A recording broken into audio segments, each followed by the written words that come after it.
अभी हम जो पढ़ने जा रहे हैं न्यूटन से यूनिवर्सल लॉ ऑफ ग्रेविटेशन है। ये नाम से इंपॉर्टेंट है कि यूनिवर्सल लॉ है जो दुनिया के हर ऑब्जेक्ट पे काम करती है। लॉ कहता है कि दुनिया में जितने भी ऑब्जेक्ट है ना, हर ऑब्जेक्ट दूसरे ऑब्जेक्ट अट्रैक्ट करती है। ठीक है, अब ये लॉ जो दिया गया था वो 1687 में प्रपोज किया था न्यूटन के द्वारा लॉ दिए थे।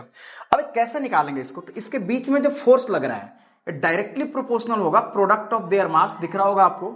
अब इनवर्सली प्रोपोर्शनल होगा square of distance between them, इन दोनों के बीच में जो डिस्टेंस है उसका स्क्वायर के। इन दोनों को जब कैलकुलेट करोगे तो निकल के आएगा जी m1 m2 बटा में क्या आ रहा है डी स्क्वायर। ध्यान देना है कि डायरेक्टली प्रोपोर्शनल का मतलब होगा अगर मास बढ़ेगा फोर्स ज्यादा होगा, अगर डिस्टेंस बढ़ेगा तो फोर्स घटेगा। इसका उल्टा इफेक्ट डालता है। ठीक है, अगर इसको कैलकुलेट करोगे तो यहां से जी जो निकल के आ रहा है, देखना आप क्या आएगा एफ डी स्क्वायर बटा में क्या आएगा m1 m2।